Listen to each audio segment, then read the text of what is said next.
Having a strong mechanized force is critical for victory in a battle.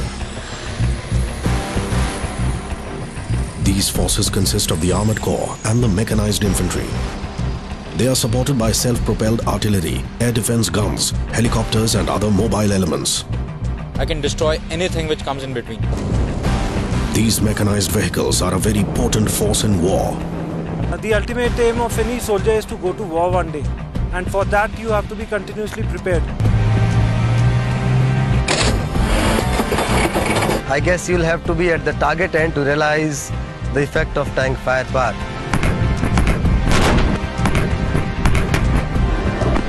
The only option left with the enemy is to pray and pray more. There's nothing which can really stop this monster. One important part of the mechanized forces is the armored corps. The main role of armored corps is to deliver firepower with speed at the desired place. Armored corps is a division of an army that fights a battle using armored vehicles. These vehicles are no ordinary vehicles. They have armor made from thick and heavy metal plates.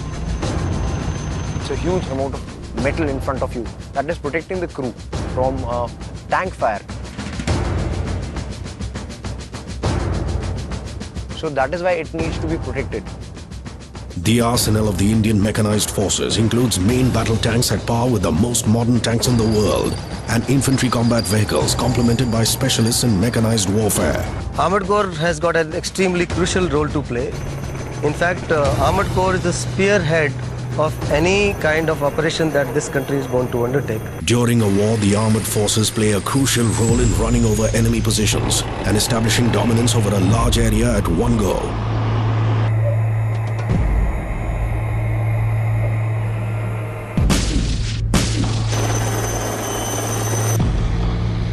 The armored forces of today are the modern avatars of the erstwhile cavalry.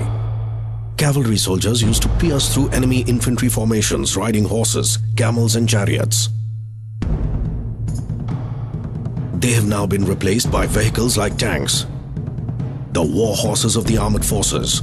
They can operate in terrains where other combat arms have difficulty moving. While the artillery attack is used, the armor being mobile, it can move ahead. It can fire while on the move. 45-ton giant machine can move at 70 kilometers an hour. That's mobility for you. Tanks have turrets, radar and secondary armaments that can swivel 360 degrees. The entire tank body can spin 360 degrees standing at one place. Tanks thus offer unparalleled maneuverability in ground battles. We have this kind of mobility to survive and deliver the decisive punch.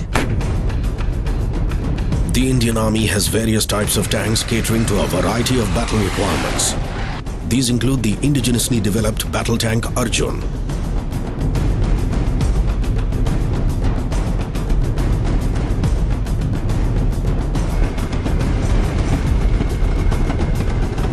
It is equipped with a 120mm rifled gun which can fire a wide range of shells.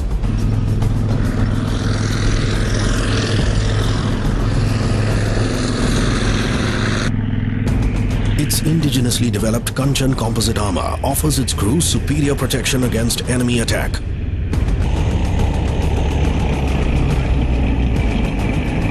For the first time when I saw the tank, I was flabbergasted. It was so huge, big. It was looking like a war machine.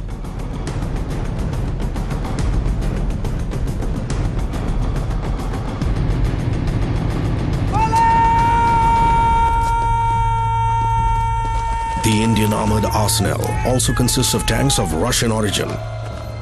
T-72, named Ajay by the Indian Army, is one of the most potent and versatile tanks the armored corps possesses. A crew of one commander, one gunner and one driver operates this lethal piece of machinery.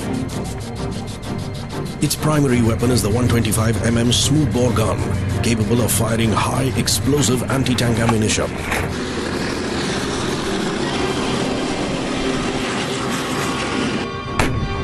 It can destroy targets up to 4 kilometers in aimed fire.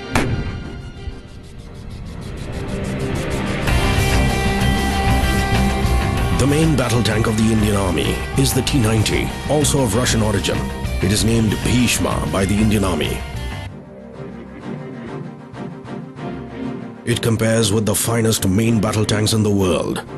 It has a 125 mm smoothbore gun. It has everything that any tank would require right now in the modern day warfare. This is one of the smallest tanks that is there of its class. Supposing this with the color that is there on this tank, if you place it somewhere at 2000 meters, about 2 kilometers somewhere in the bushes, you won't be able to see it. But it is having a huge amount of firepower.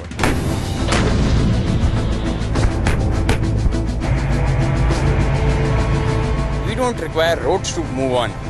We make our own way in deserts, and this is how the Armored Corps goes. We rule the deserts. We've got a very special relationship with deserts. The heat and the dust of the Thar Desert means that both the tanks and their crew work under extreme weather conditions. Summer daytime temperatures here can soar up to 50 degrees Celsius. Metal being a good conductor of heat means that the tank crew stationed inside these all-metal vehicles, closed from all four sides, may have to endure temperatures as high as 60 degrees Celsius. The tank crew stations are not air-conditioned. With the deserts, we share a relationship as we share with our wives. Initially, it takes time to understand her, but once you start loving it, once you start staying there, you enjoy it. Armored forces are considered to be best equipped and most effective for battles in plains and deserts. However, the Indian Army created a record of sorts by deploying tanks at Zozila, nearly 12,000 feet above the sea level, during the Kashmir War in 1947-48. The unanticipated appearance of tanks at these heights took the enemy by complete surprise and dampened their morale. The Indian armored forces have always been there when called upon to defend the country. They have played a critical role in all the 4 wars the country has fought in.